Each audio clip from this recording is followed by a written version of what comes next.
Jadi itu tergantung dari proses bagaimana si analis melakukan analisanya dan tujuan analisis sendiri. Kemudian yang berikutnya adalah membandingkan data keuangan 2 periode atau lebih sehingga dapat memperoleh data informasi dan dapat mengambil keputusan mendukung keputusan yang akan diambil oleh pihak yang berkepentingan.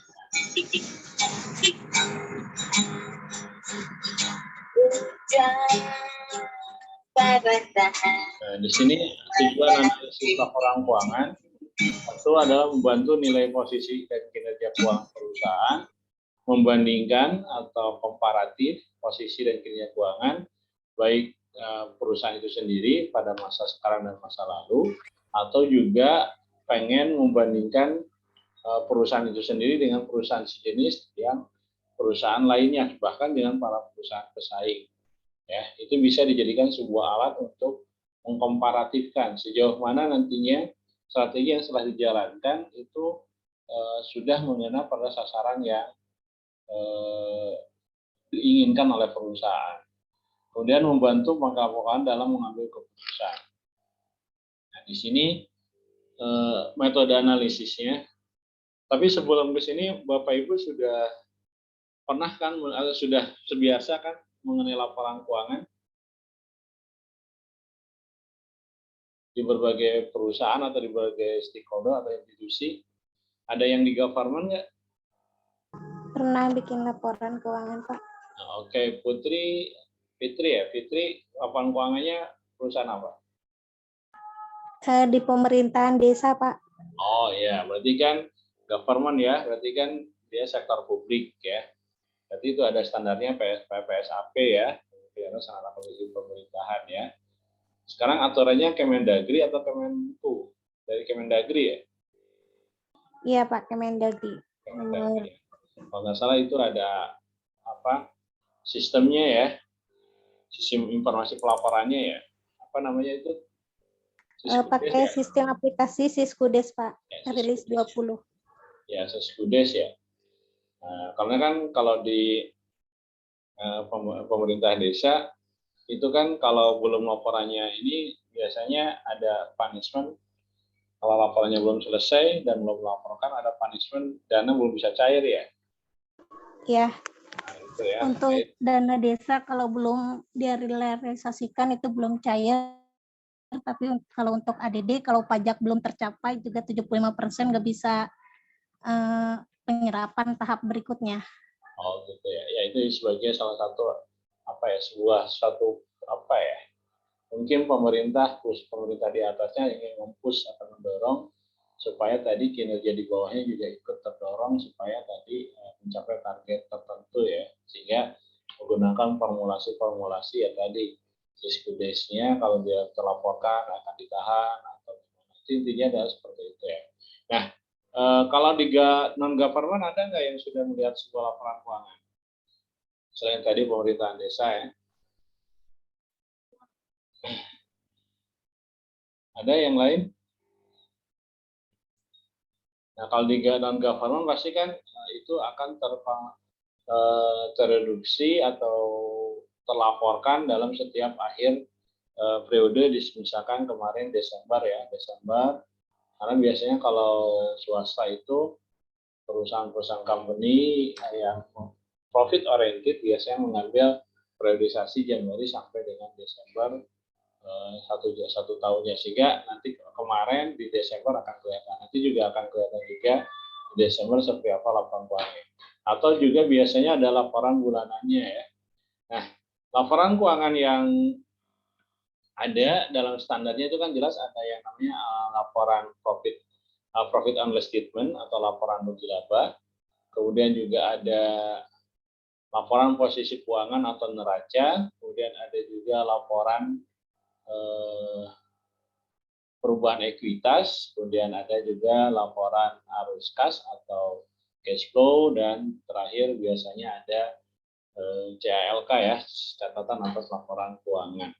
Dan di government juga sama, cuma government itu biasanya Ada kalau di daerah diskusi itu hanya cukup sampai dengan 3 laporan ya, laporan realisasi, laporan posisi keuangan, dan cash flow biasanya ya Bu.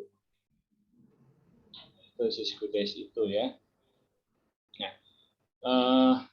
Nah, kita sekarang berbicaranya, kalau kemarin-kemarin mungkin di pengantar 1, pengantar akuntansi, berbicaranya Bapak Ibu adalah bagaimana membuat sebuah siklus transaksi keuangan, lalu dibuatkan jurnalnya kan, sehingga dalam namanya disebut siklus akuntansi, sehingga menghasilkan sebuah laporan keuangan.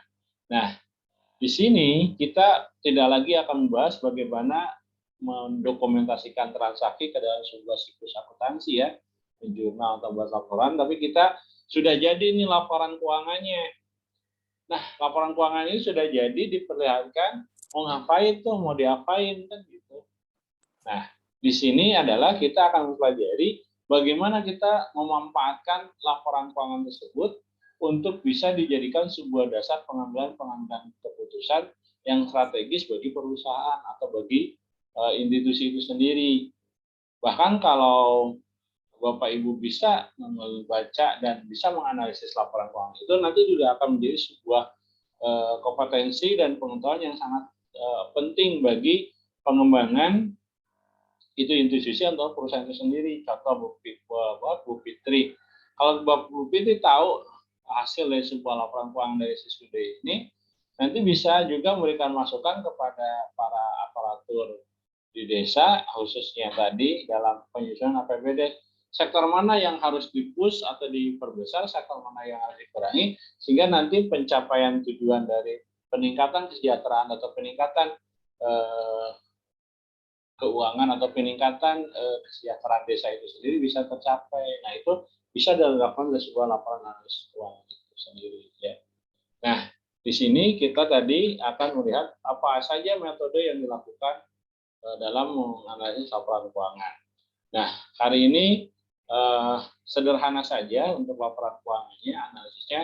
Kita pertama ada namanya vertical analysis ya. Jadi di sini vertical analysis itu adalah menganalisis laporan keuangan perusahaan dengan histori, dengan melihat histori data perusahaan, ya, membandingkan pos-pos yang satu dengan pos yang lainnya dalam laporan keuangan. Jadi untuk vertical analysis ini adalah sifatnya membandingkan data-data yang dimiliki oleh perusahaan itu sendiri, ya, antara pos yang satu dengan pos yang lainnya. Di sini contoh analisisnya adalah common size dan rasio. Nah, ya. Nanti kita pelajari bagaimana common size, bagaimana rasio. Ya. Jadi itu vertical analisis. Sedangkan horizontal analisis itu adalah menganalisis atau melakukan perbandingan laporan untuk beberapa periode sehingga diketahui perkembangannya. Nah, kalau ini kan, kalau tadi kan vertical analisis itu hanya satu periode laporan keuangan tersebut, kemudian dianalisa per komponennya, ya, antara pos satu dengan pos lainnya. Sedangkan untuk horizontal analisis itu adalah kita punya beberapa laporan keuangan, bisa 2, bisa 3, bisa 4, atau bahkan bisa sampai 10 laporan keuangan. Nah, tujuannya adalah tadi ingin melihat perkembangannya yang dicapai dalam kurun waktu tertentu. Nah, biasanya disebut dengan analisis, contohnya adalah analisis tren. Jadi nanti dilihat nih, sel kita dalam 3 tahun terakhir, 4 tahun terakhir, apakah naik, apakah turun. Ya, selnya. Kalau misalkan naik, berapa persen sih kelihatan naiknya? Gitu kan? Sehingga nanti bisa diukur, oh setiap tahunnya ternyata sekian persen naiknya.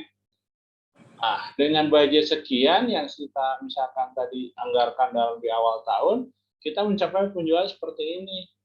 Berarti ada kenaikan sekian persen dari tahun kemarin. Oh, berarti untuk ke depan kita pengen targetkan berapa, oh berarti nanti alokasinya berapa yang harus dimasukkan dalam anggaran sehingga nanti kita mencapai target sekian. Ya tadi, itu dalam konteks penganggaran juga nanti akan bersambung, kemudian kita akan melihat peluang apa sih yang akan kita nantinya didapat ketika melihat perkembangan-perkembangan yang terjadi. Jadi di sini kita lihat dulu trennya, tren perusahaan kita sendiri dulu. Dan kita apa sih kalau dalam kondisi pandemi ini, apakah turun apa enggak sih? Kalaupun turun, apa yang menyebabkan turunnya nih? sektor mana, pos mana yang turun, ya. Nanti bisa dianalisis, ini kenapa turun, apa penyebabnya. Nah, kalau ketemu penyebabnya kan cepat-cepat cari solusi tuh. Apa sih kira-kira strategi untuk bisa menjadi solusi untuk terjadi supaya tidak turun lagi atau minimal mempertahankan atau juga bahkan bisa menaikkan. Nah, itu akan kelihatan dalam tren analisis ya. Bapak Ibu nanti akan mudah.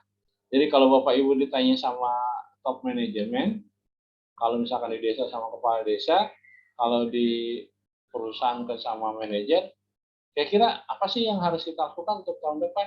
Oh ini Pak, yang harus kita lakukan itu satu sisi ini loh Pak, yang harus kita push. Kenapa sisi ini? Karena berdasarkan analisa ini sisi ini yang banyak menghasilkan. Sedangkan yang harus diantisipasi adalah sisi pos ini Pak. Kenapa? Karena dari sisi pos ini ternyata banyak yang turun. Dan turunnya misalkan sekian persen Pak. Nah itu bisa menjadi sebuah tangan kanannya manajemen untuk bisa mengadopsi atau mengambil keputusan-keputusan tertentu. Ya, yang sudah barang tentu ketika Bapak Ibu ingin melakukan sebuah analisis, Bapak Ibu juga harus tahu dulu apa sih laporan keuangannya, bagaimana membacanya, bagaimana menginterpretasikannya.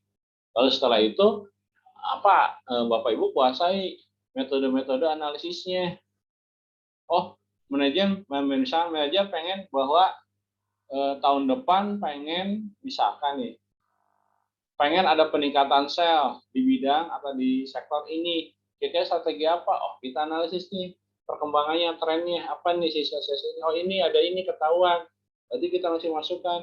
Bos, ini loh yang harus kita perhatikan. Misalkan digital marketing harus kita tingkatkan. Kenapa? Dalam kondisi pandemi kita itu marketing manual itu nggak berjalan. Nah, kenapa? Ini loh dari sisi ini udah sangat berkurang. Nah, berarti kan kita masukkan tuh. Berarti ini loh yang harus kita masukkan terus. Nah, nanti juga itu akan sangat. Semakin Anda mengetahui menguasai berbagai metode-metode analisis, maka semakin besar pula peranan Anda nanti dalam institusi itu. Sehingga akan sangat dibutuhkan SDM-SDM itu untuk bisa tetap mempertahankan eksistensi perusahaan itu atau industri itu. Nah, kalau semakin diperlukan, berarti kan otomatis dari karir, dari jenjang apapun nanti akan terus dipertahankan dan akan nanti menjadi sebuah SDM yang harus dipertahankan yang nanti secara karir akan naik juga kan gitu. Nah, semakin besar Bapak atau semakin Bapak Ibu menguasai alat analisis ini, ya otomatis ya nanti semakin besar peranan Ibu di industri tersebut atau Bapak di industri tersebut ya. Nah, itu akan sangat berguna apalagi dalam kondisi kemarin pandemi banyak yang dilakukan pemutusan PHK. Nah, kalau misalkan Bapak Ibu menguasai berbagai bidangnya ini itu sangat dipertahankan. Nggak bisa loh ini jangan karena ini membantu kita membantu menganalisis perusahaan nih. Ini sangat penting nanti untuk menerapkan strategi apa saja yang akan dilakukan. Nah, itu ya. Jadi di sini satu ada vertical analysis, kedua ada horizontal analysis. Nah, ini contohnya ada common size untuk aplikasi dari rasio. Nah, ini vertical analysis. Contohnya di sini ada 2008, 2009, dan 2010. Kita salah satu aja. Nah, kalau Bapak Ibu lihat sell, cost of goods sold atau general and administrative expense dan net income, berarti kita lihat laporan apa ini? Coba kalau Bapak Ibu lihat sell, cost of goods sold, kemudian general and administrative expense, kemudian net income. Berarti dalam laporan keuangan itu di posisi apa atau di mana laporan itu akan muncul? Laporan bagi hasil. Ya, kalau di non profit ya tadi laporan bagi hasil. Kalau di profit oriented berarti kan di laporan profit and loss statement atau laporan laba rugi. Nanti di sana akan kelihatan sel-nya berapa, HVP-nya berapa, cost of goods sold itu kan HVP ya, COGS. Kemudian general and administrative expense itu adalah beban-beban atau biaya-biaya yang dikeluarkan. Kemudian net income. Nah, ya. Nah, ini vertical analysis berarti kita menganalisa pos-pos tertentu terhadap pos lainnya. Nah, kita lihat 2008, 2009, dan 2010. Angkanya jelas, selnya 2008 300.000, ya kalau misalnya 300 juta, pokoknya 300.000, 2009 310, 2010 ada 330. Anggap saja bahwa sel ini menjadi apa ya? Menjadi angka dasar atau patokan, ya. Maka kita lihat dalam persentasenya sel dianggap 100%. Ya. Nah, lihat dalam ada persentasenya selnya itu dianggap 100%. Berarti sel ini menjadi ukuran dasar untuk melihat pos-pos yang lainnya, baik itu cost of goods sold, kemudian general and administrasi expense, kemudian net income. Kita lihat nanti bahwa di sini net income 2008 itu ada 110. Berarti berapa persen sih? Nah, ternyata net income atau laba bersih, ya, profit bersihnya adalah 110.000, itu adalah ternyata 30% dari sel yang dihasilkan. Ya, 37% dari sel yang dihasilkan. Jadi, post net income itu dasar pembandingnya adalah sel. Nih. Ya. Jadi 110 berarti kan dari 300.000 sel yang dihasilkan 2008 itu akan mendapatkan net profit atau net income sebesar 37%-nya. Nah, sedangkan yang HVV atau cost of goods sold, COGS ini adalah, jadi dari 300.000 sel itu ternyata 37% HVV-nya. Ya. Jadi HVV-nya ada 37%. Nah, berarti kan general and expense-nya adalah 27%. Di sini lihat bahwa 80% itu adalah 80.000 itu adalah 27% dari sel yang dihasilkan. Sehingga akan kelihatan bahwa net income-nya itu didapat adalah dari 300.000 yang didapat 2008 adalah net income-nya sebesar 37%. Nah, yang 2009 malah turun 34%. Sedangkan yang 2010 turun 35%. Nah, ini yang disebut salah satu contoh vertical analysis. Jadi kita menganalisis pos-pos tertentu dengan pos lainnya dalam 1 tahun periode tersebut. Ya. Nah, ternyata dari 2008 dan 2010 net sale-nya atau net income-nya justru mengalami penurunan. Walaupun selnya nambah, lihat ya, selnya itu ternyata 2008 300.000, 2009 310, 2010 ada 330. Dari segi jumlah nominal itu kan bertambah. Ternyata penambahan itu tidak berimplikasi sama dengan net income-nya. Justru net income-nya malah turun. Nah, ini kan perlu ditelusuri. Lah, selnya nambah, tapi kok net income-nya malah turun. Nah, di sini net income-nya turun. Kalau dulu 2008 misalkan net income-nya itu dari sel 300.000 itu adalah 37%, tetapi 2009 malah net income-nya itu hanya 34%. Ini ada apa? Naik, tapi justru net income-nya turun. Nah, kita lihat posisi mana yang ternyata naik. Oh, ternyata di sini ternyata dari angka-angkanya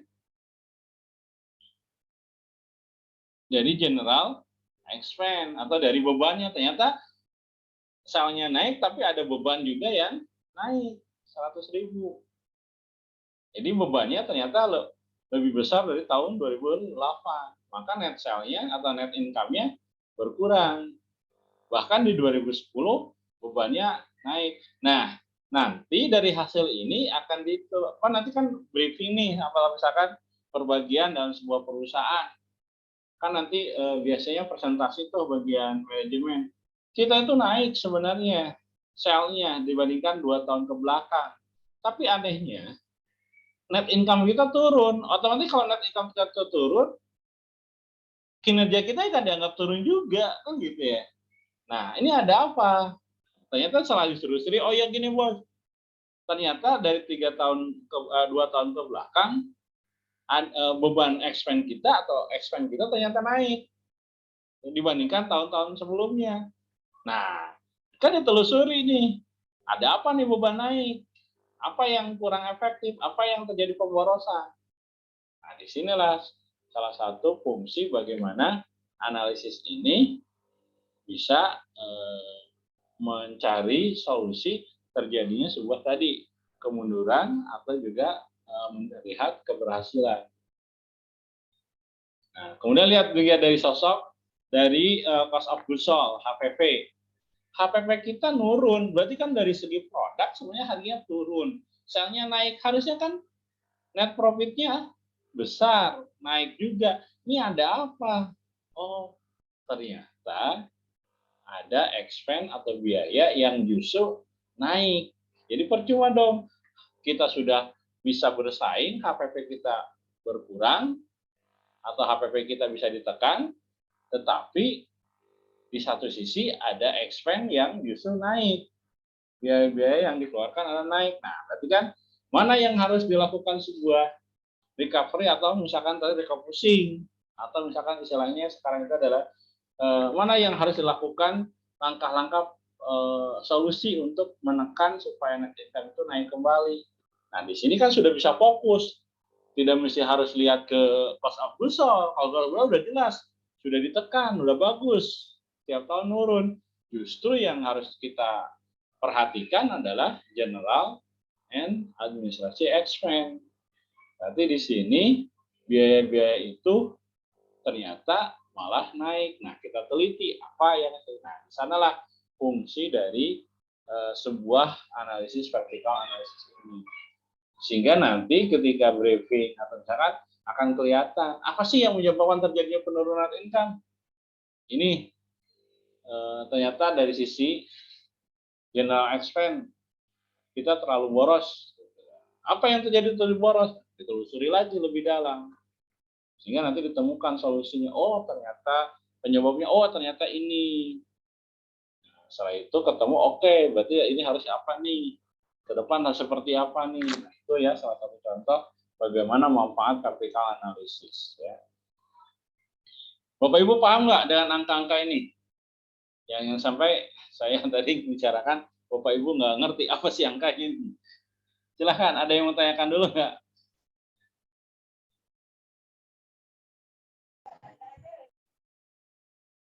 Dari angka-angka ini.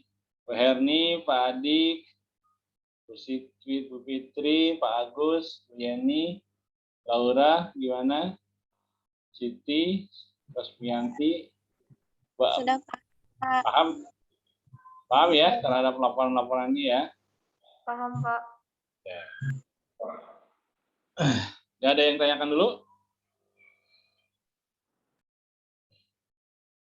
Tidak cukup? Oke, kita lanjut ya. Nah, sekarang horizontal analisis.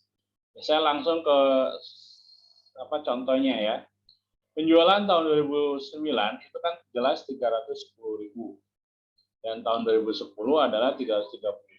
Berarti persentase perubahannya adalah 330 dikurang 310 dikali 310. Berarti kan ada perubahan penaikan sebesar 6,5%. Nah, di sini yang disebut horizontal analysis. Nah, ini horizontal analysis itu kan tadi trennya.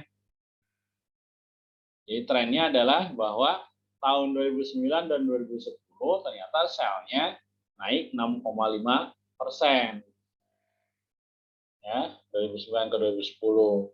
Sedangkan cost of goods sold-nya naik juga, naik ya 4,8%. Turun sebenarnya 4,8%. Sedangkan general expense-nya adalah kenaikan 5,8%, net income-nya 9,5%. Nah, jadi di sini horizontal analysis itu memperbandingkan trennya nanti. Ternyata kenaikan sell-nya itu 6,5%. Nah, ketika perusahaan atau industri ingin mengejas atau mengejar atau ingin menaikkan price sell-nya atau untuk tahun ke depan bisa dilihat dari sini. Oh, sell-nya 6,5% kita naiknya. kita kalau dengan kapital seperti ini, kira-kira untuk naikkan pengen jadi 10% itu berapa nih anggaran yang harus kita siapkan? Lalu sisi mana yang harus kita push untuk bisa mencapai target tersebut? Ya, nah ini yang disebut dengan horizontal analysis. Trennya akan kelihatan sama sekali ya. Nah, kemudian ada rasio keuangan. Dan tadi vertical analysis dan horizontal analysis, ada juga rasio keuangan.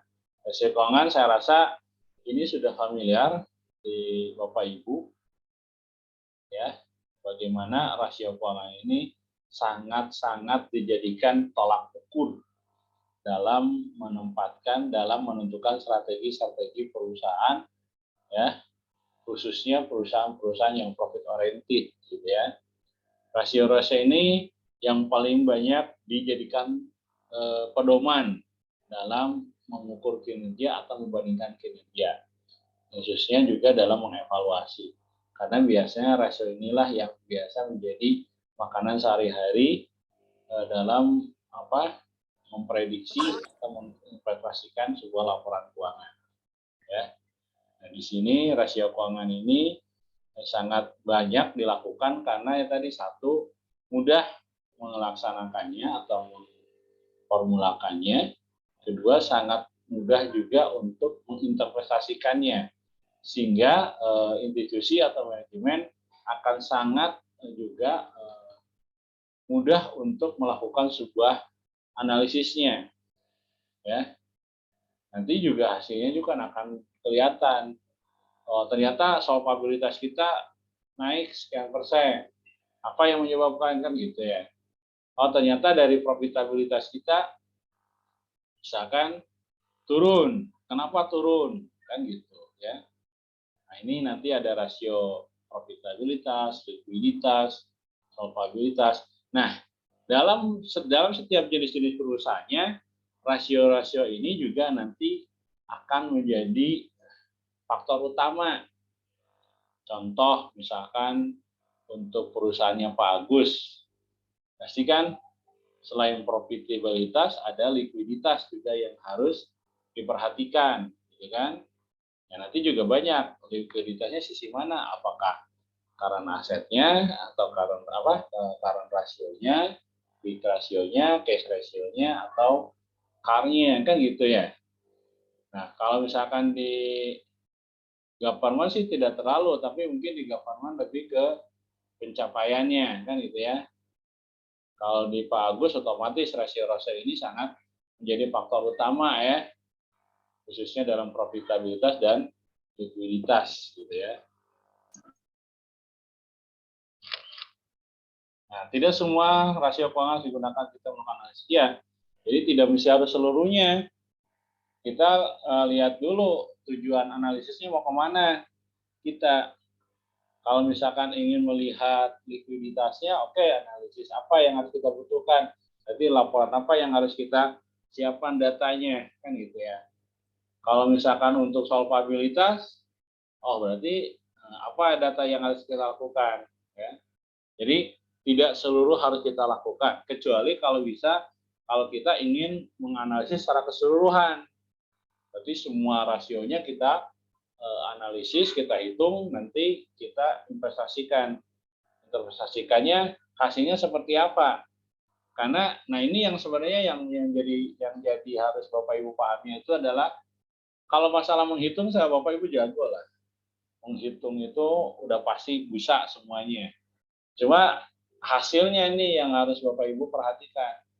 Hasil yang didapatkan dari sebuah rasio-rasio ini artinya apa? Gitu kan? Artinya apa? Nah, nanti dampaknya terhadap perusahaan apa? Lalu apa yang harus dilakukan untuk bisa menetapkan strategi tertentu ya. Nah, ini analisis setup dilakukan dengan, nah ini untuk langkahnya bisa cross section ya.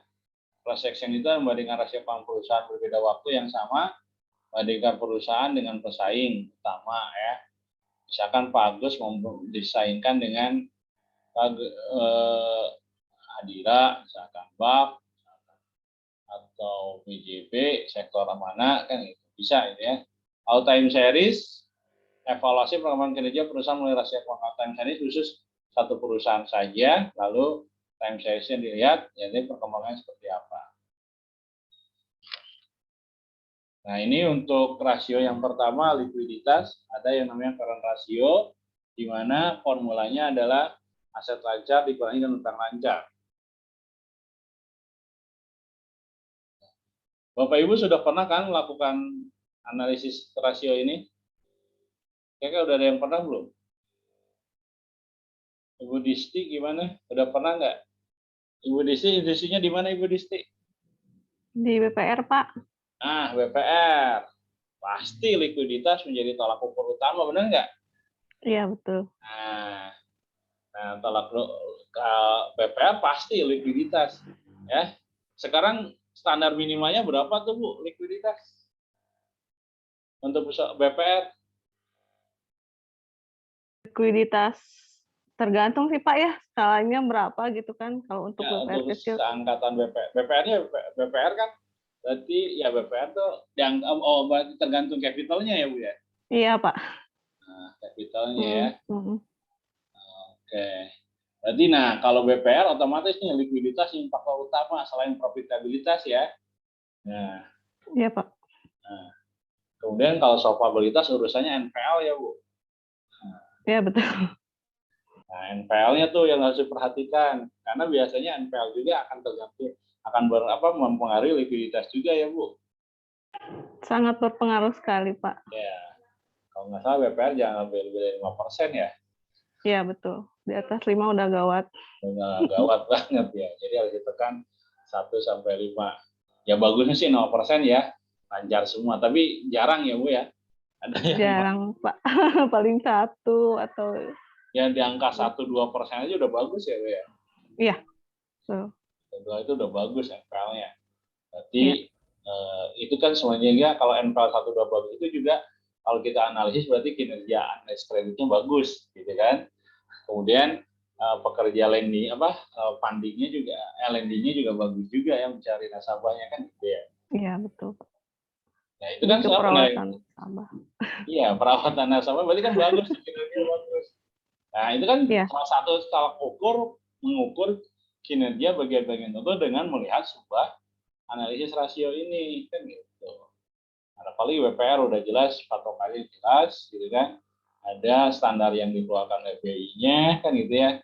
Dan oleh OJK-nya udah jelas gitu kan.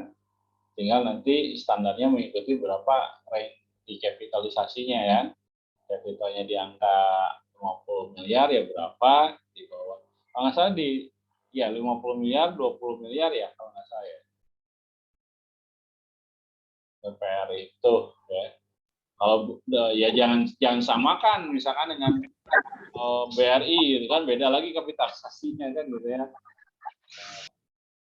Nah, kalau Pak Agus sama juga ya Pak Agus ya di mana PMM ya?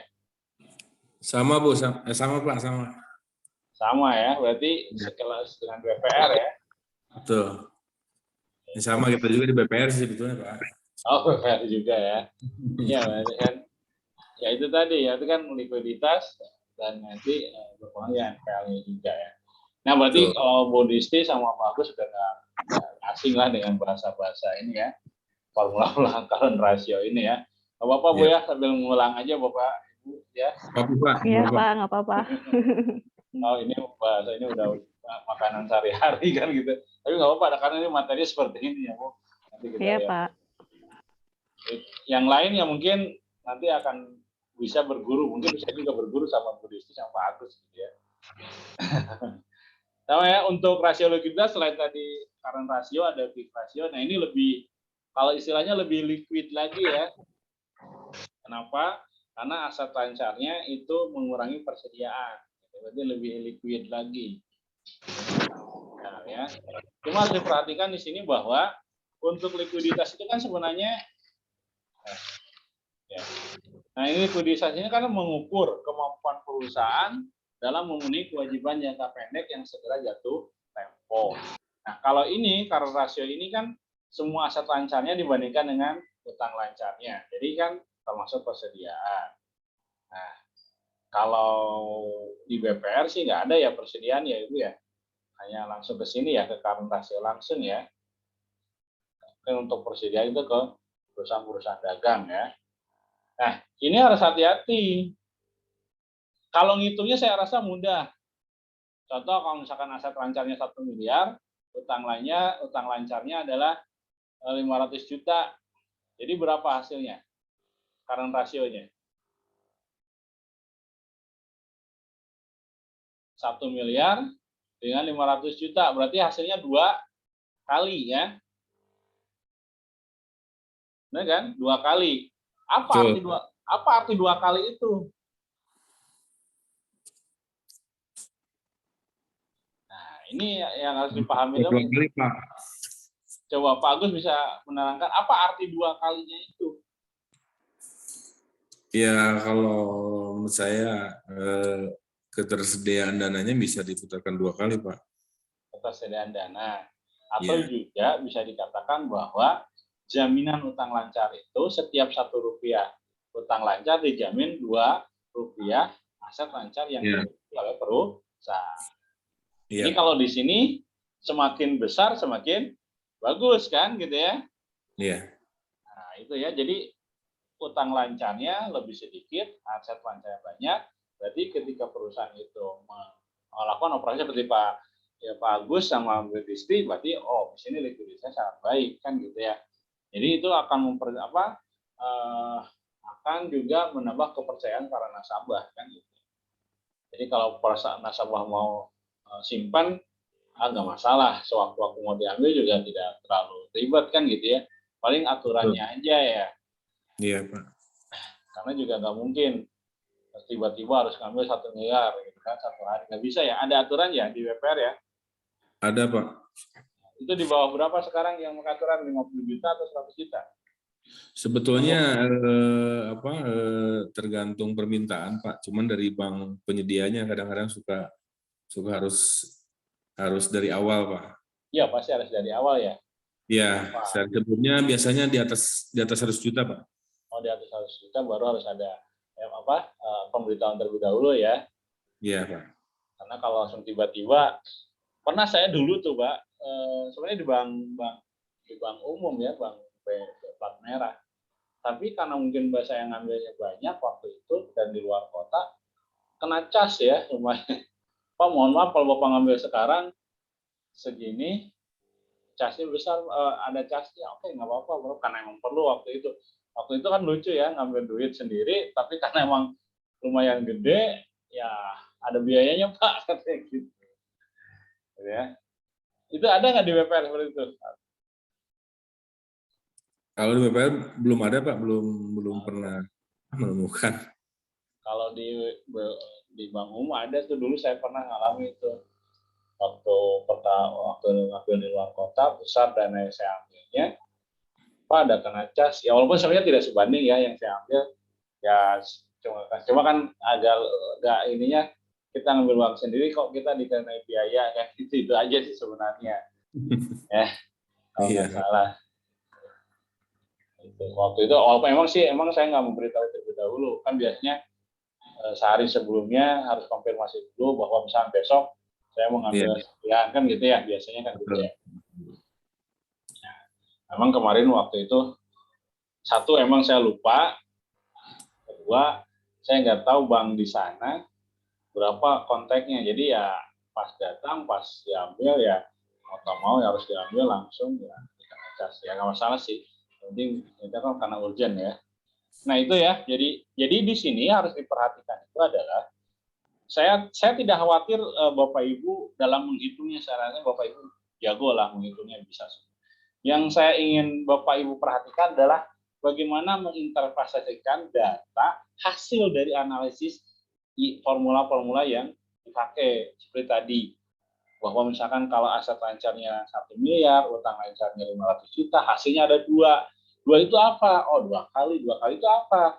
Ternyata bahwa dua itu adalah setiap 1 rupiah aset lancar, setiap 1 rupiah utang lancar yang dimiliki perusahaan itu dijamin 2 rupiah aset lancar dan jadi berarti tadi liquid kan gitu.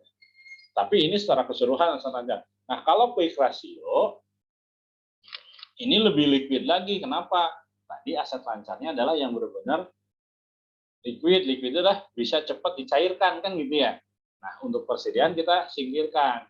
Tadi ada cash, ada giro, selain cash ada giro, kemudian supplies, selengkapan, dan lain-lain ya. Selain persediaan kita kurangi dulu. Nah, ini liquid lagi. Pasti ini angkanya akan lebih kecil dari current ratio ya, karena unsur persediaannya dikurangi ya. Tadi sama juga ya. Jadi ketersediaan menjadi kasnya lebih cepat kalau liquid itu ya. Nah, ini current ratio, quick ratio contohnya ya. Ini kita lihat bahwa kas ada 5 juta, utang di sini utang lancarnya ya berapa? Berarti kan di sini semuanya adalah current ratio. Ini current ratio ya, utang lancar 60. Berarti ini utang, anggap aja ini utang lancar juga ya 30. Berarti kan hasilnya current rasionya adalah 60 juta dibagi 30 juta kan.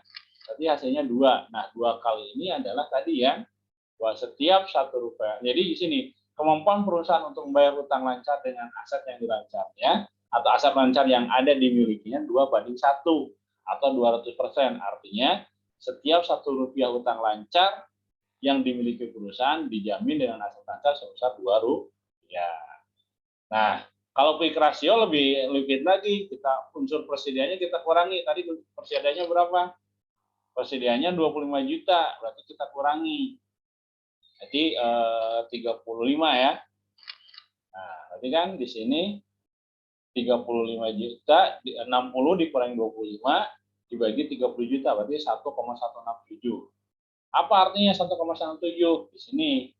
Jadi kemampuan perusahaan untuk membayar utang lancar dengan aset lancar tanpa persediaan itu 1,1 atau lah kita katakan 1:2 lah, 1,2 lah berbanding 1, atau bisa dikatakan 119,7%. Berarti setiap 1 rupiah utang lancarnya dapat dijamin aset lancar selain persediaan itu sebesar 1,167 rupiah atau 1 rupiah, 167 sen. Nah, ini quick ratio-nya lebih liquid karena tadi unsur persediaannya dikurangi. Nah, di sini ya. Nanti Bapak Ibu. Nah, yang harus diperhatikan ini. Nah, ini arti dari hasil angka yang dihasilkan. Supaya tadi Bapak Ibu bisa menilai ya. 2 ini baik enggak? Ya. Apalagi industri tertentu perusahaan-perusahaan tertentu itu pasti ada standarisasi tertentu. Contoh ya jasa-jasa di bidang finansial kan, pasti ada standar-standar tertentu. Nah, pasti manajemen juga akan mengejar standar-standar itu, gitu kan? Karena itu menjadi tolak ukur keberhasilan kinerja dari perusahaan itu sendiri, kan gitu ya. Nah, rasio solvabilitas. Walaupun sebenarnya ini selain quick ratio banyak lagi ya. Nah, kalau misalkan perbankan biasanya ada CAR ya Bu ya.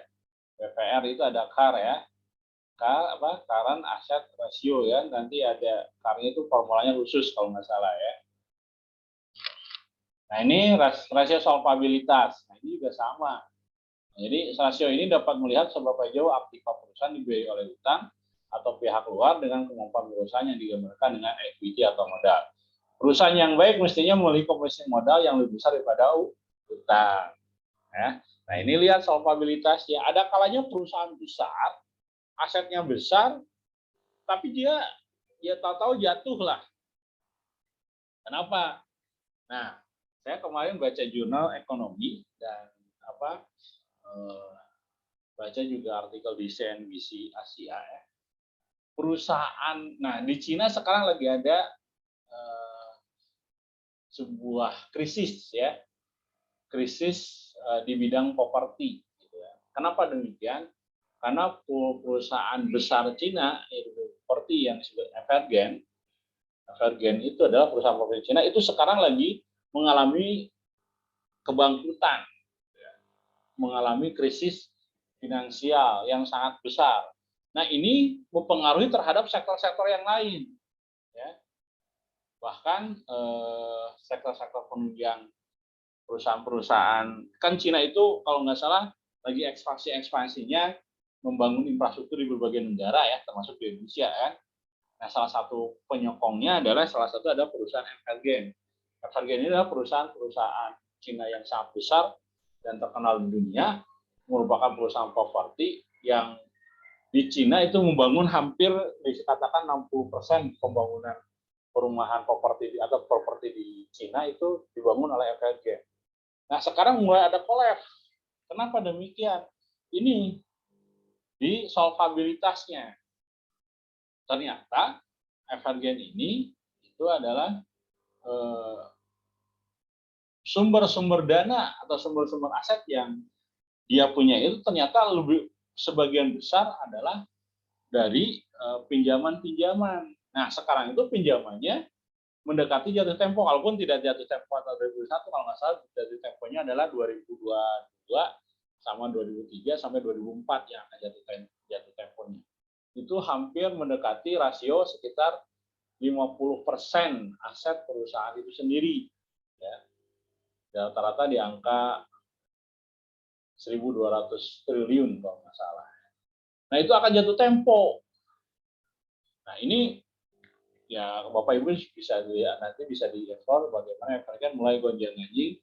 Sekarang itu lagi berusaha untuk menjual propertinya, ya, aset-asetnya untuk menutupi hutang yang akan segera jatuh tempo.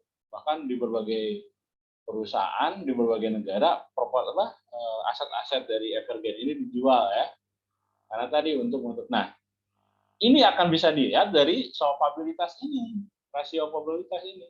Ada kalanya perusahaan besar, aset yang besar, tapi hati-hati.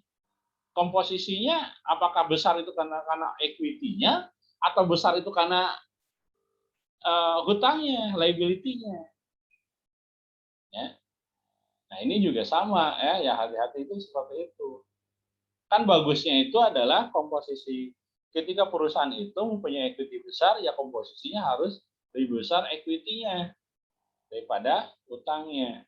Ya, nah ini maka bisa kita lihat dengan rasio solvabilitas ini. Ya.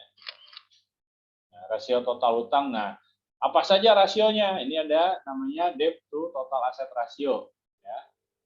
Nah, ini biasanya yang paling utama ya, debt to total asset ratio. Ya. Debt to total asset ini menunjukkan besarnya total utang terhadap aktiva yang dimiliki perusahaan. Nah, di sini lihat formulanya. Buat total utang dengan total aset. Jadi jangan kalau saya ke mahasiswa reguler bilangnya kayak gini Bu, Bapak. Mungkin ke Bapak Ibu nggak akan seperti ini ya ngomongnya, tapi ini kalau saya bilangnya ke mahasiswa reguler adalah ada kalanya kalau kita lihat tidak semuanya yang kaya itu kaya, yang miskin itu miskin. Kenapa demikian? Karena tadi kalau Bapak Ibu atau misalkan anak mahasiswa atau Anda belum melihat sejauh mana kekayaan itu secara real, secara tadi legalitasnya, Anda belum tentu akan mengetahui yang kaya benar-benar kaya, yang miskin benar-benar miskin. Adakah saya contohkan kayak gini, ada dua orang yang sama-sama seumuran, berada dalam satu lingkungan, tapi berbeda kegiatannya, berbeda kepemilikannya. Yang satu dia punya mobil, punya rumah, punya motor. Yang satu hanya punya rumah saja dan hanya sepeda saja, hanya motor saja. Tapi kesehariannya adalah berbeda. Yang satu yang punya mobil dan motor rumah itu adalah tiap harinya giat. Setiap hari dia jam 7 pagi sudah berangkat bekerja. Jam paling ini jam 7 malam baru pulang, bahkan jam 10 malam baru pulang. Beda dengan yang satu lagi, yang satu itu tiap pagi tidak harus cepat-cepat bekerja, paling dia keluar nanti setelah jam 10, pulang pun tidak terlalu malam, bahkan jam 3 atau jam 4 sudah datang. Tapi kenapa demikian kan gitu? Ya tadi mungkin karena kalau lihat dari rasio solvabilitas, aset yang dimiliki belum tentu juga aset tersebut sepenuhnya sudah menjadi equity. Ya. Jadi yang punya mobil, punya motor, belum tentu. Kenapa rajin bekerja? Ya tadi, untuk tadi mengejar mungkin aset-asetnya belum sepenuhnya dia miliki. Tapi yang tidak rajin bekerja, ya karena sudah asetnya tidak dimiliki, ya dia tidak perlu berjibaku kan gitu. Nah, jadi saya melihatnya ke total. Jadi solvabilitas ini nanti akan melihat sebagai besar perusahaan. Tapi intinya dalam sebuah institusi perusahaan tidak mungkin perusahaan tidak punya utang. Karena dalam proses bisnis pasti ada utang ya. Nah ini, nah debt to total asset ratio ini adalah memperbandingkan total utang dengan total asetnya. Lihat di sini di bawahnya. Semakin tinggi rasio ini menunjukkan semakin besar pula. Jadi semakin tinggi rasio ini menunjukkan semakin besar pula pendanaan dari utangnya. Artinya bahwa kalau rasio ini besar, berarti utangnya juga sangat besar. Rasio yang tinggi juga menunjukkan renyahnya aset perusahaan. Nah, tadi ketika rasio ini besar, maka nilai aset perusahaan itu juga sangat rendah. Nilai value-nya ya, kenapa? Karena belum tentu 100% aset itu sudah menjadi equity. Maka akan sangat rendah nilai value-nya. Kenapa demikian? Karena tadi akan terbagi dengan debitur, dengan kreditur. Ya. Nah, ini yang harus diperhatikan. Ini apakah bisa nggak nih 0%? Enggak. Saya rasa untuk di perusahaan, apalagi perusahaan profit oriented, tidak bisa ya. Karena otomatis tetap, bahkan negara aja untuk melakukan pembangunan tetap harus ngutang. Bahkan ngutang ke luar negeri kan gitu ya. Nah, ini tetap, tapi harus di manage. Jangan sampai solvabilitas ini melebihi kapasitas equity-nya. Ya. Nah, saya lihat tadi keterpurukan lembaga-lembaga pembiayaan itu salah satunya adalah karena faktor yang juga. Selain tadi faktor likuiditas, ada solvabilitas. Sehingga solvabilitas semakin tinggi, itu juga akan mempengaruhi kinerja, kemudian pengendalian internal berkurang, otomatis kinerjanya terpuruk. Ketika kinerja terpuruk, maka ya pasti banyak kebocoran-kebocoran. Itu akan lumrah kok Bu, Bapak Ibu ya. Ketika sebuah institusi akan mengalami penurunan, itu psikologisnya kepada para SDM yang ada itu akan terpengaruh. Ya. Terpengaruh baik itu motivasinya maupun dari semangat atau dari kinerjanya. Kenapa? Karena tadi SDM pada intinya adalah menggantungkan kebutuhannya di perusahaan ini. Ketika perusahaan ini mulai ini, maka sangat. Jadi sangat penting bagi manajemen untuk menjaga, memelihara tadi motivasi dan semangat kinerja dari SDM itu sendiri. Karena tadi ketika jatuh akan susah lagi bangkit. Tapi kalau sudah jatuh, kalau bisa bangkit lagi akan lebih hebat lagi. Nah, salah satunya ini, jadi harus diperhatikan adalah rasio solvabilitas, khususnya adalah total utang terhadap total aktiva ya. Debt to total asset rasio.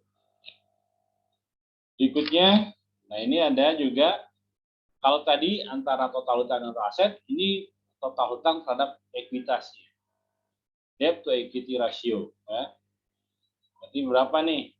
Mengukur seberapa besar jumlah modal sendiri yang dijaminkan atas utang, termasuk utang jangka pendek. Semakin besar, termasuk utang jangka pendek ya. Semakin besar rasio ini akan semakin menguntungkan perusahaan. Artinya apa? Berarti sedangkan bagi pihak bank akan menentukan semakin besar resikonya. Jelas ya. Jadi, nah ini juga pekerjaan Ibu Disti sama Pak Agus juga untuk melihat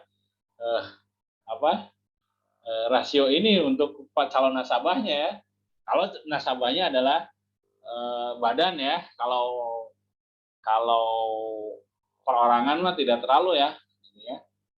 Kalau badan pasti harus dilihat dulu ini rasio ini. Kenapa ya tadi untuk melihat kelayakan dikasih pembiayaan atau tidaknya nih nasabah ini atau badan ini gitu kan. Kenapa ya garansi untuk jangan-jangan begitu dikasih pembiayaan sama kita 1-2 bulan malah hilang gitu. Nah, itu bahaya kan gitu. Nah, ini yang harus benar-benar diperhatikan. Kalau ini mungkin oleh analis kredit ya Pak atau Bu ya, yang nanti harus diukurnya ya. Ya Pak, betul. Oleh analis kredit ya.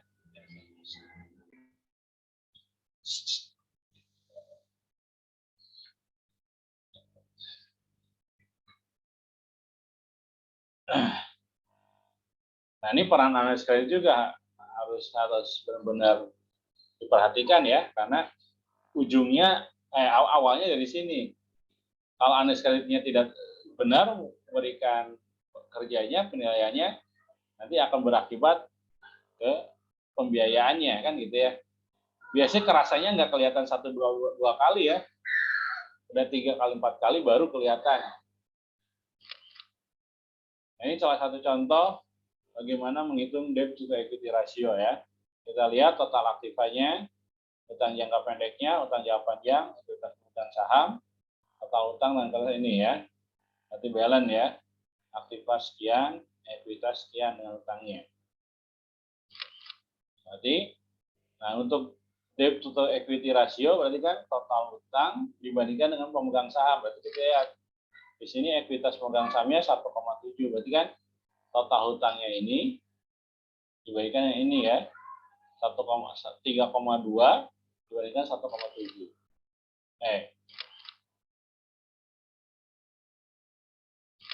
Equity-nya kok beda ya? Total hutangnya berapa? Beda ya. Harusnya ini ya 3. Oh ini ya total hutang ini ya 823 dan 631 14 ya dibandingkan dengan ekuitas.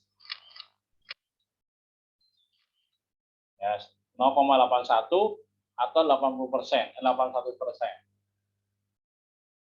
Bagus nggak nih 80%? Kita lihat di sini artinya bahwa setiap 0,81 rupiah total utang dijamin dengan ekuitas sebesar 1 rupiah.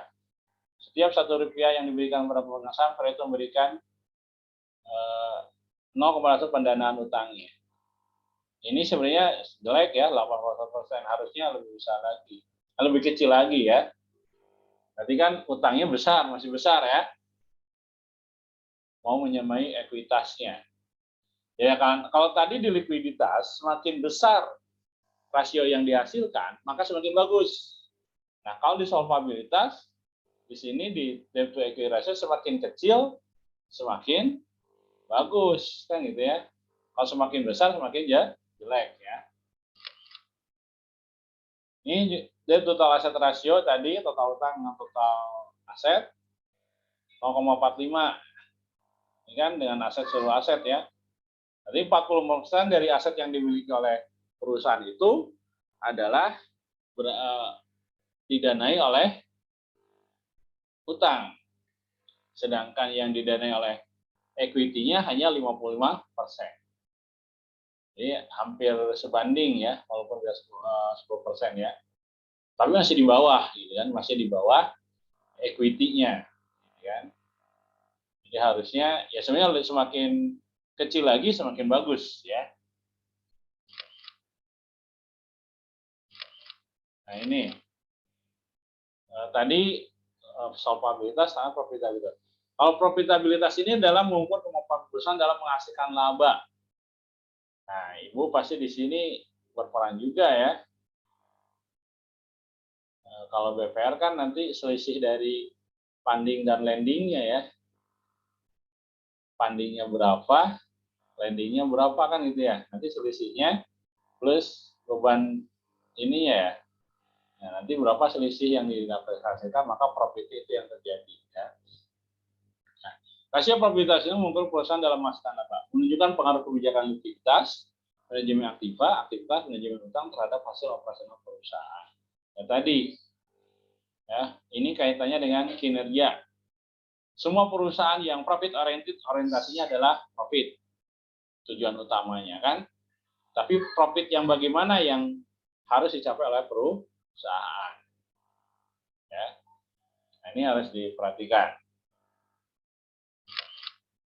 Jangan saya tadi kita ngejar profit, oke kita lending banyak.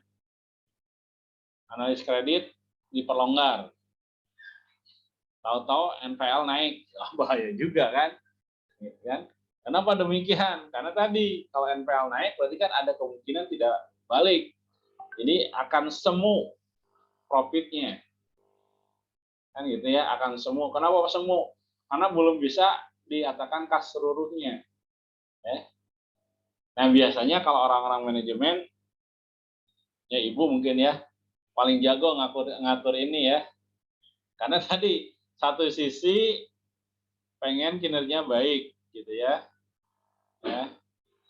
Tapi satu sisi juga harus diperhatikan resikonya. Bentar lagi itu ya. Ya. Pasti Bu Disti pengen kan, karena insentif akan turun ketika kinerja bisa bagus ya. Ya. Benar nggak? Insentif akan turun ketika memenuhi target kan gitu ya. Iya, Pak. Target lending khususnya kan. Tapi kalau misalkan kita melonggarkan analisis kredit analisis juga bahaya kan. Tahu-tahu nanti di bulan ketiga, keempat, kelima malah naik. Bagi owner ya, yang diperhatikan NPL kan, karena tadi baliknya itu yang harus diperhatikan. Karena laba, nah kalau saya lihat laba akuntansi itu belum tentu menjadi patokan. Kan laba akuntansi itu hanya hasil sell, lending, lalu dengan biaya operasional, kan gitu ya. Nah, berapa? Itu kan baru laba akuntansi, belum real menjadi cash kan? Nah, Betul, Pak. belum benar jadi cash. Tapi ya mungkin bagi Bapak, bagi Pak Agus, Pak Disti, Ibu Disti ya, yang penting laba akuntansinya kecapai dulu kan gitu ya. Kenapa? Karena itu patokan insentif keluar kan gitu ya. Kalau nggak gitu ya insentif nggak keluar, bahaya kan gitu ya. Tapi juga jangan menyampingkan tadi kredit analisisnya. Karena nanti juga akan berdampak terhadap NPL. Ketika NPL-nya semakin tinggi itu lebih parah lagi kan. Akan juga mengakibatkan perusahaan akan terguncang kan. Nah, kira-kira kalau Bu Disti sama Pak Agus atau yang lain mungkin ada itu evaluasinya berapa bulan? Apakah per 3 bulan atau per 1 bulan? Per 3 bulan, Pak. Per triwulan dan per Bulan semester. ya. Ada yang per semester. Evaluasi gimana, Pak, maksudnya? Iya kan harus dievaluasi dulu kan setiap lending yang dikeluarkan itu kan.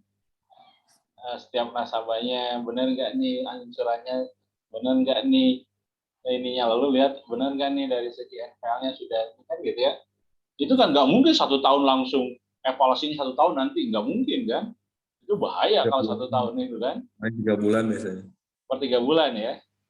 Kalau Bu Disti 3 bulan pertama per 1 bulan gitu, Pak. Selanjutnya 3 langsung ke 6. Oh gitu. Itu juga mengikat kepada semua SDM yang terlibat ya?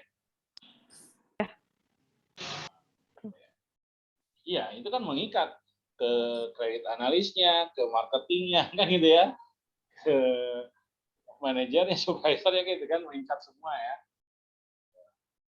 Ya bagus lah, jadi ada tanggung renteng nantinya kan gitu ya. Artinya satu kacau ke yang lainnya kan gitu ya, tanggung renteng. Iya emang pasti rata-rata per 3 bulan. Nah, di sini juga sama ya. Jadi rasio probabilitas itu adalah menghasilkan, kemudian nanti ada rasio-rasionya. Yang pertama adalah GPM, gross profit margin, net profit margin. Bedanya tadi ya, kalau gross otomatis dari laba kotor, kalau net profit margin jadi laba bersih. Ya, kalau dalam bahasa akuntansi adalah earning after tax ya. Kalau ini kan ini before tax ya. Jadi laba sebelum pajak. Kalau ini earning after tax, laba it ya. Earning after tax jadi laba setelah pajak. Kalau gross profit itu kan hanya sal dikurangi dengan HPP ya. Ya, HPP saja. Nah, ini ya. Semakin besar semakin bagus kalau rasio profitabilitas ya. Ternyata misalkan hasilnya adalah 60%, oh bagus jawabnya. Tapi semakin kecil akan semakin jelek kinerjanya ya. Untuk setiap rasio profitabilitas ini baik itu GPM, NPM ya, net profit margin, kemudian ada ROA, ROE ya. Nah, ini yang paling banyak diukur ya. ROA-nya, jadi return on asset-nya. Jadi bagaimana laba bersih. Tapi ini rata-rata semuanya pakai laba bersih ya. Lalu dibandingkan dengan asetnya kali 100% berapa persen. Semakin tinggi semakin bagus. Ini juga sama ROE-nya dengan equity. Kali ini total aset, kali ini dengan equity ya. ROA, ROE, ROI ya. Investasi. Nah, ini salah satu contoh bagaimana mengukur rasio profitabilitas. GPM, NPM, ROA, dan ROE. Kita lihat data-datanya. Laba kotor sekian, HPP-nya 26, total asetnya 3,25, bebannya 9,12, ini beban bunga 85, tax-nya 114, kemudian ekuitasnya 179. Bagaimana GPM-nya? Berarti kan kalau GPM adalah gross profit margin, berarti kan laba kotor ini dengan mana? Kita lihat profitnya ya, GPM. Nah, ini dengan penjualan bersihnya. Jadi kan penjualan bersih dikurang HPP, berarti kan laba kotor. Dengan penjualan bersihnya di sini belum ketahuan ya. Oh, dianggap ini total aset ya, bukan ya. Oh, ini.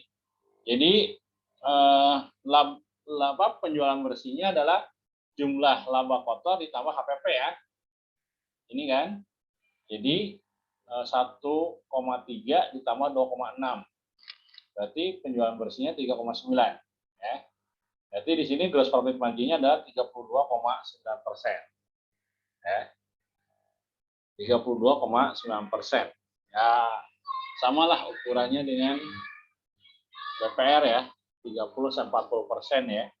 GPM-nya ya. Segitu nggak, Bu? Pak?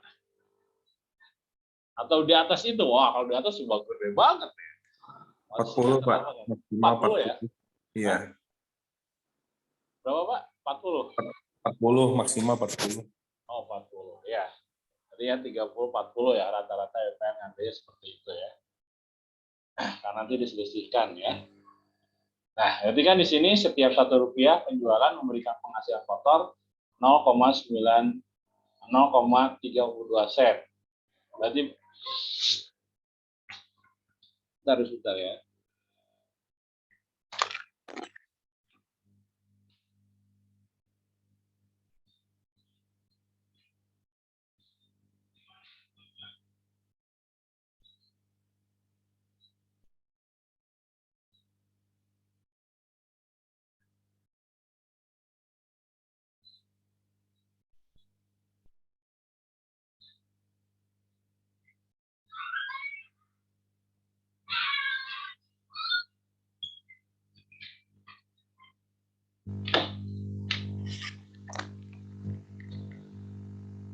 Oke ya, jadi GVM-nya ada 32,9%. Kalau net profit-nya, nah kita lihat net profit itu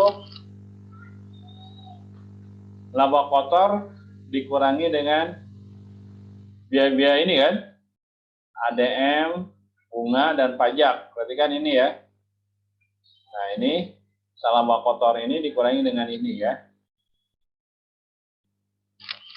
Berarti hasilnya adalah 201.000. Nah, ini dengan penjualan bersihnya tadi sama.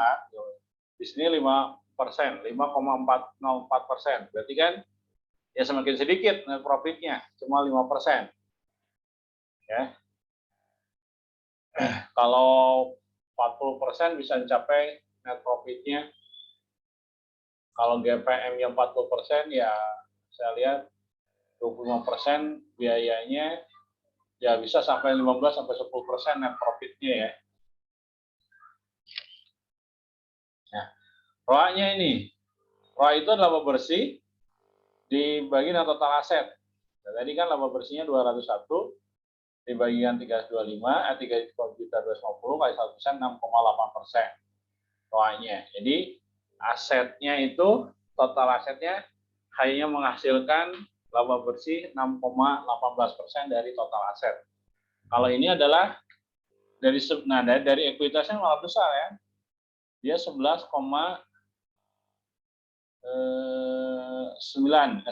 ya, 11,19% dari ekuitasnya ya. ROE. Nah, oke, sampai sini dulu Bapak Ibu, ada yang mau tanyakan dulu nggak? Takutnya banyak ngitung, banyak bingung nih yang lain. Kalau Bu Disti sama Pak Agus sudah biasa mungkin. Yang lain monggo, Bu Teti, Laura, Yani, Bunga, Adik, Titi, Seminar, monggo ada yang mau tanyakan dulu nggak? Tulis. Siap, tidak Pak. Sudah Pak, nggak ada. Oh, udah bisa ya, bisa mengikuti ya? Siap Pak. Apa?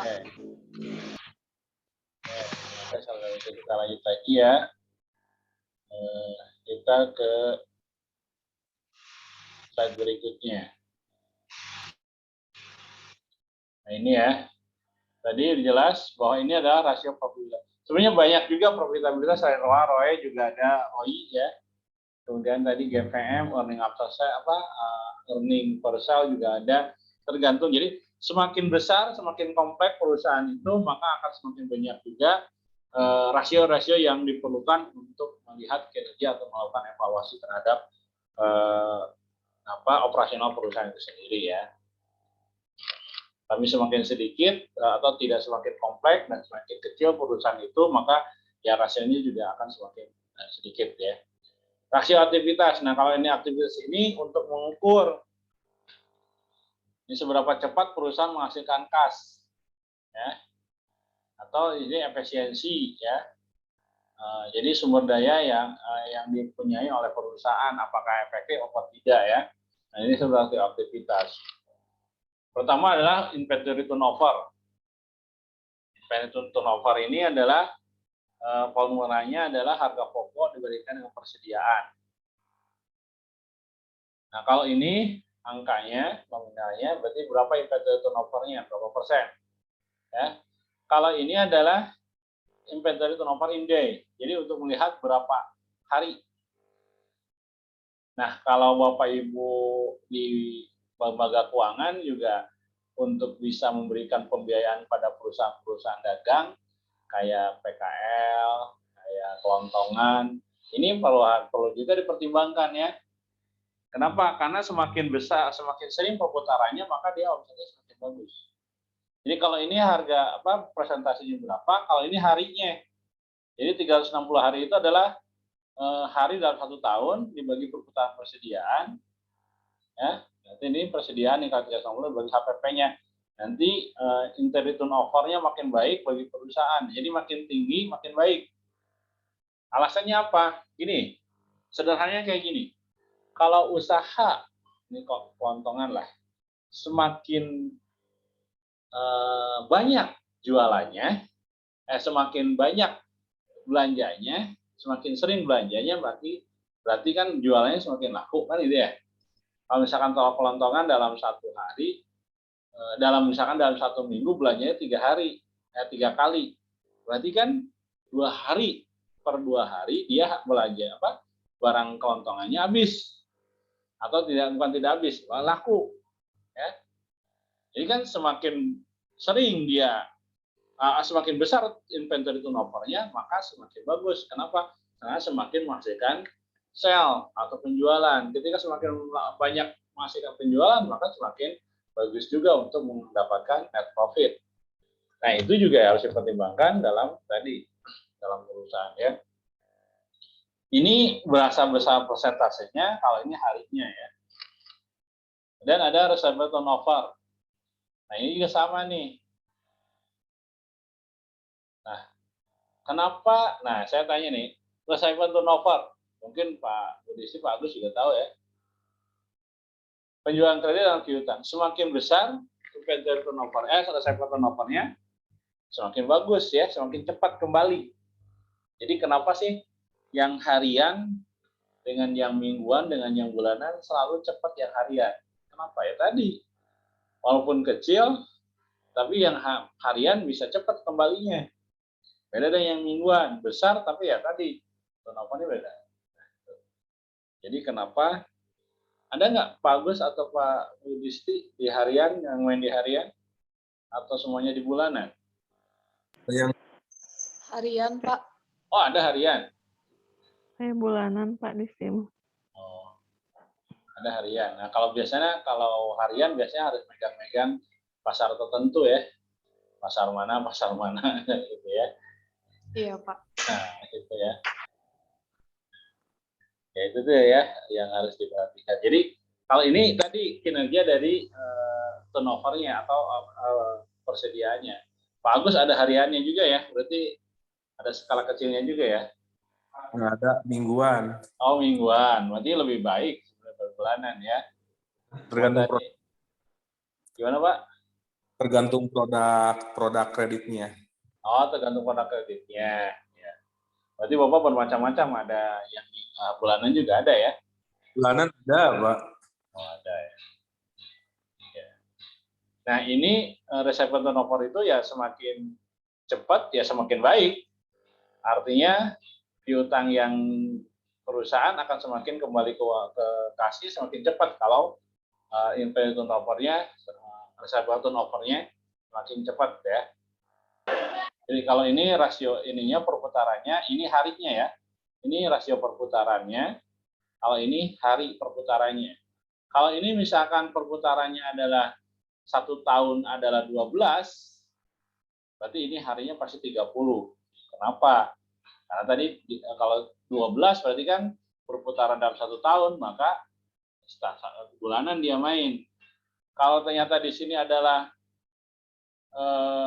perputarannya 365 hari, 12 ya 365, berarti ya mainnya harian.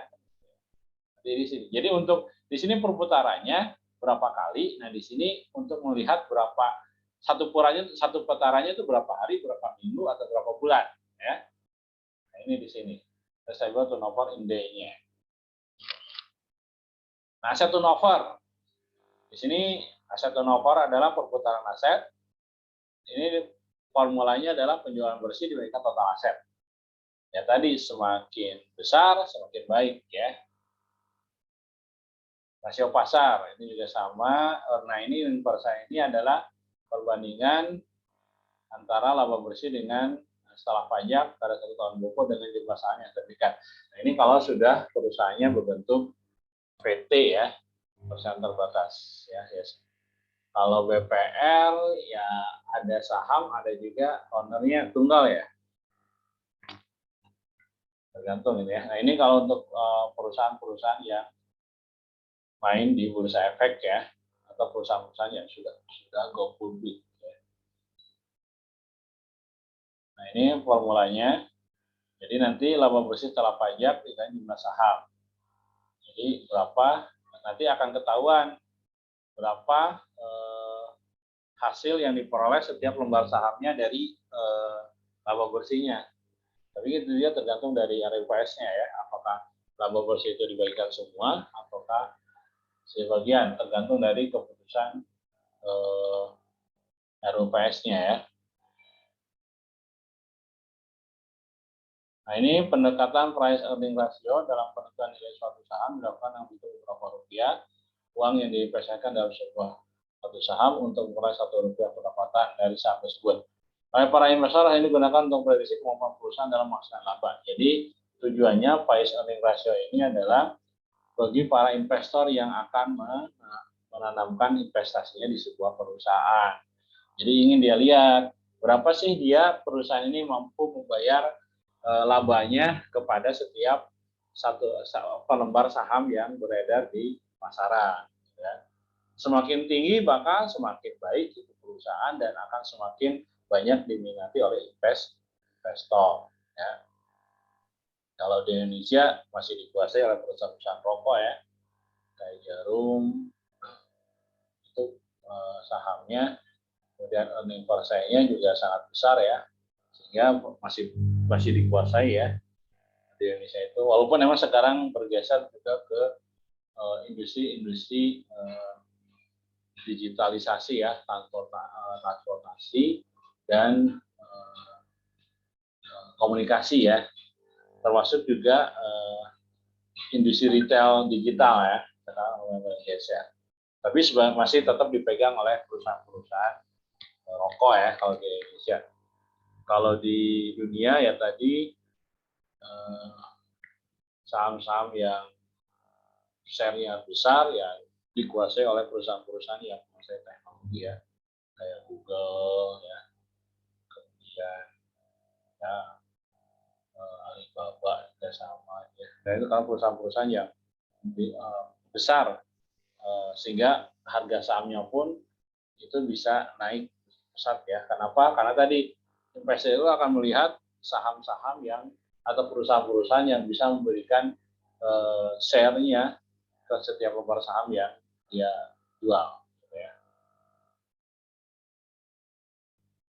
Nah, dividen buyout ratio DVR di sini DVR per ini dividennya. Ini lebih kecil, lebih detail lagi ya. Kalau tadi kan lembar saham, nah setiap karena kadang di net profit itu kan ada kalanya tidak semuanya dibagi ya.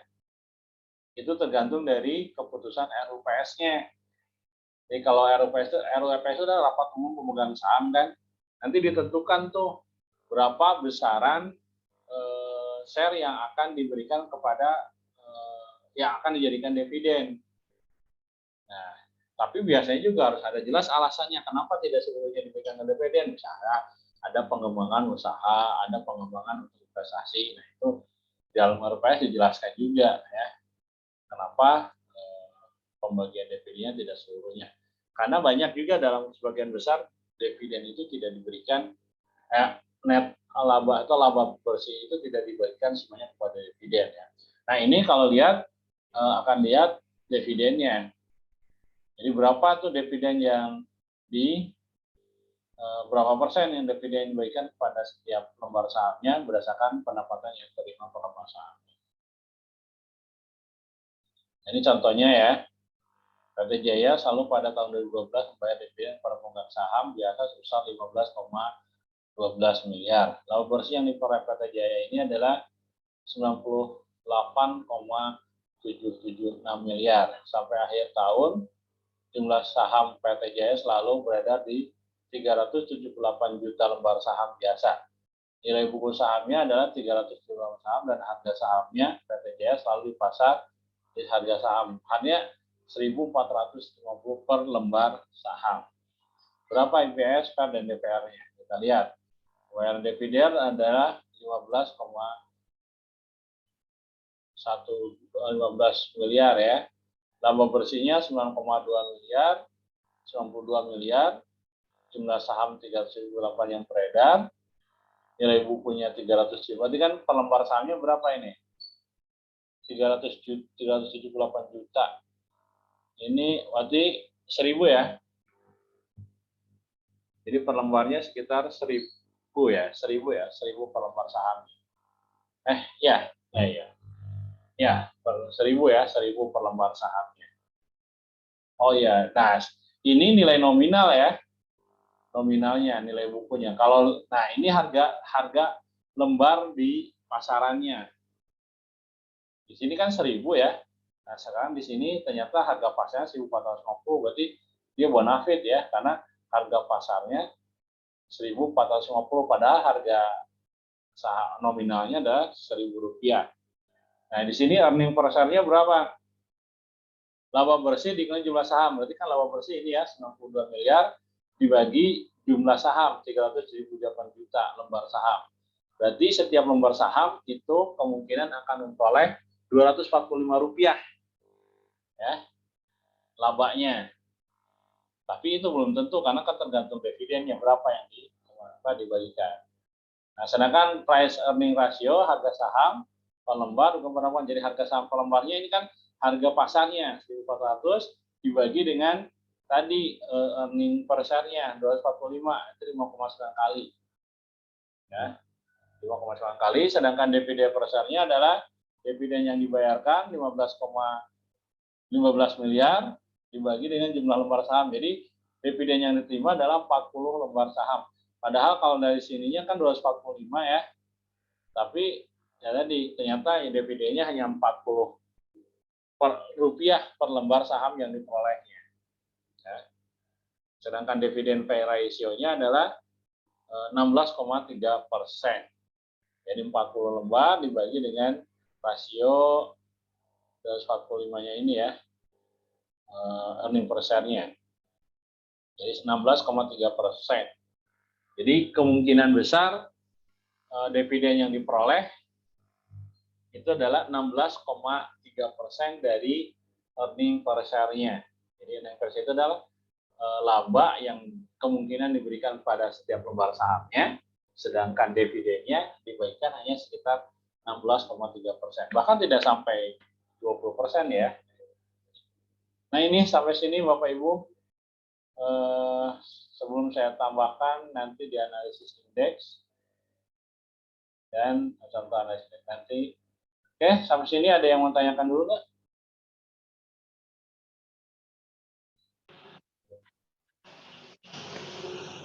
Ini saya share untuk materi ini, saya share di WA ya. Siap, Pak. Ada yang mau tanyakan atau ada yang mau nambahkan?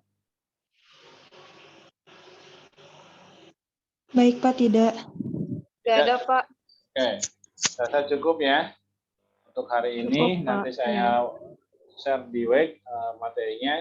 Dan untuk Siap. absennya saya ini dulu ya, screenshot dulu ya. Di selfie dulu, yang mau buka videonya dibuka aja ke selfie. Oke, untuk screen yang pertama 1, 2, 3. Oke, saya kirim dulu ke WA-nya.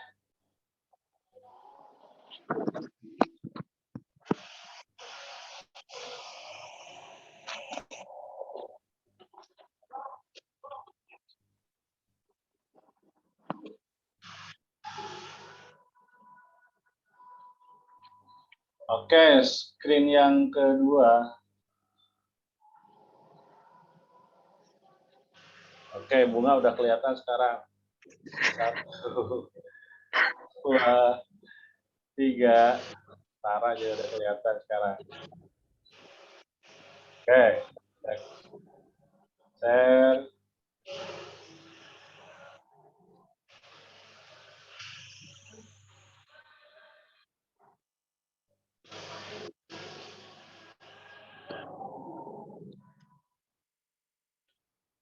Oke, udah itunya. Nanti saya share di WA ya. Baik, Pak. Ya, minggu depan saya nggak masuk di ini, tapi mungkin saya share juga di Tasco ya. Nanti untuk 2 minggu ke depan, nanti Pak Sukma ya, minggu depan Pak Sukma yang masuk ya. Siap, Pak. Oke, sekian aja. Ada yang mau tanyakan dulu? Cukup? Cukup ya? Oke, terima kasih atas perhatiannya. Mohon maaf atas segala kekurangannya. Saya tutup. Wabillahi taufiq hidayah. Wassalamualaikum warahmatullahi wabarakatuh. Waalaikumsalam. Waalaikumsalam warahmatullahi wabarakatuh.